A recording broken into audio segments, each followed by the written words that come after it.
ఆలయాలను పరిరక్షించుకోవాలా అనే ఆలోచనతో విశ్వ హిందూ పరిషత్ ఆధ్వర్యంలో అక్కడ పెద్ద సభ చేస్తా ఉన్నారు 5వ తారీఖున జనవరి. కాబట్టి మీరందరూ కూడా తప్పనిసరిగా సభకు రండి.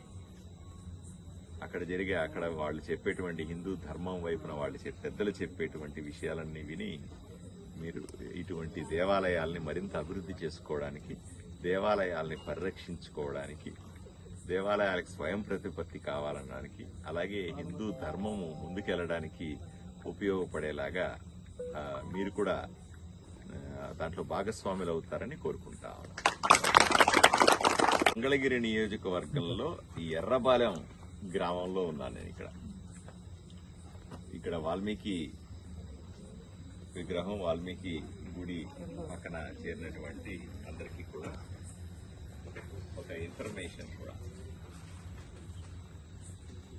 జనవరి 5వ తారీఖున ఇంకా 3 రోజుల తర్వాత ఆదివారం 12 గంటలకి విజయవాడలో కేసరపల్లి అంటే ఎయిర్పోర్ట్ ఎదురుగా ఉన్నటువంటి కేసరపల్లిలో హైందవ శంఖారావం అనే పేరు మీద విశ్వ హిందూ పరిషత్ ఆధ్వర్యంలో 2 లక్షల మందిని కలుపుతూ పెద్ద బహిరంగ సభ చేస్తాం.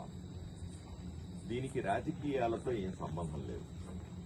ఎందుకంటే అన్ని పార్టీల్లో కూడా హిందూ ధర్మాన్ని ఆచరించేవాళ్లు, హిందూ ధర్మం ఎదగాలనుకునేవాళ్లు, దేవాలయాల గురించి, దేవాలయాలు బాగుండాలని కోరుకునే వాళ్ళు ఉంటారు.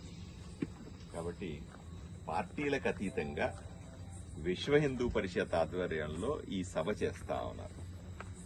దీనికి వివిధ పీఠాధిపతులు, స్వాములు వాళ్ళందరూ వచ్చి ఈ ధర్మాన్ని ఎలా ముందుకు తీసుకెళ్లాలా అని మనకు వివరిస్తారు. ఉద్దేశం దేవాలయాలు, ఉదాహరణకి ఈ గుడి ఉంది, మనం అనుకున్నాం ఉదాహరణకి. ఒకప్పుడు ఇది ఏమీ లేదు, ఇప్పుడు గుడి కట్టాం. మనం గుడి కడితే కొద్ది పూజలు మొదలు పెట్టామనుకో, మనతో పాటుగా మిగతా వాళ్ళు కూడా కొంతమంది వచ్చి పూజలు చేయడం మొదలు పెడతారు.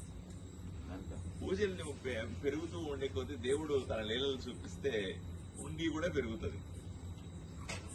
వెంటనే హుండీ పెరుగుతూ ఉంటే ఎండోమెంట్ డిపార్ట్మెంట్ వచ్చి ఇంకా నాది ఈ గుడి అంటది. వాళ్ళకి దేవుడి మీద ఏం ప్రేమ లేదు, కానీ హుండీ మీద ప్రేమ ఉంటది. సో పోనీ ఆ డబ్బులు, ఇప్పుడు మనమంతా భక్తులు అనుకోండి, ఆ గుడిలో డబ్బులు వేస్తారు, రూపాయో 2 రూపాయలు 10 రూపాయలు వేస్తాం. ఎందుకు వేస్తాము? మన డబ్బులతో గుడి పెద్దదవ్వాలి, దీంట్లో ఉన్న హిందూ మతం ప్రచారం జరగాల అనుకుంటాం. కానీ ప్రభుత్వం ఏం చేస్తుంది, దీంట్లో హుండీ తీసుకెళ్లి ఎక్కడో సంక్షేమ పథకాలకు ఖర్చు పెడతారు. అది హిందువులు ఒప్పుకోరు.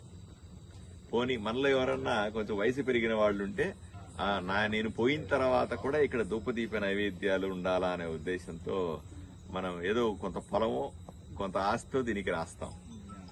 కొన్ని రోజుల తర్వాత ఏమవుద్ది, ఎవడో వచ్చి ఆస్తిని ఆక్రమించుకుంటాడు, గుడి మాత్రం అట్లాగే మిగిలిపోద్ది. దీన్ని హిందువులు కోపంగా ఉన్నారు. ఇక 3వది, ఇంకా గుడి పెద్దదైందనుకోండి, కొండంతా గుడి కట్టారనుకోండి, అప్పుడు దానికి రాజకీయ నాయకులు వచ్చి పాలక మండలి వేస్తారు. దాంట్లో ఎవరు ఉంటారు? రాజకీయ నాయకులు ఉంటారు. ఈ పార్టీ వాళ్ళు, ఆ పార్టీ వాళ్ళు. వాళ్ళకి దేవుడి మీద ఏమైనా భక్తి ఉంటుందా? ఏమీ ఉండదు కదా. అదొక రాజకీయ పరమైనటువంటి గుడిగా తయారవుతుంది. వీటిలన్నింటినీ కూడా ఇట్లాంటి ఎన్నో డిమాండ్ల దృష్టిలో పెట్టుకుని ఆలయాలను పరిరక్షించుకోవాలా అనే ఆలోచనతో విశ్వ హిందూ పరిషత్ ఆధ్వర్యంలో అక్కడ పెద్ద సభ చేస్తా ఉన్నారు 5వ తారీఖున జనవరి. కాబట్టి మీరందరూ కూడా తప్పనిసరిగా సభకు రండి. అక్కడ వాళ్ళు చెప్పేటువంటి హిందూ ధర్మం వైపున పెద్దలు చెప్పేటువంటి విషయాలన్నీ విని మీరు ఇటువంటి దేవాలయాల్ని మరింత అభివృద్ధి చేసుకోవడానికి, దేవాలయాల్ని పరిరక్షించుకోవడానికి, దేవాలయాలకు స్వయం ప్రతిపత్తి కావాలనడానికి, అలాగే హిందూ ధర్మము ముందుకెళ్లడానికి ఉపయోగపడేలాగా మీరు కూడా దాంట్లో భాగస్వాములు అవుతారని కోరుకుంటా ఉన్నాను.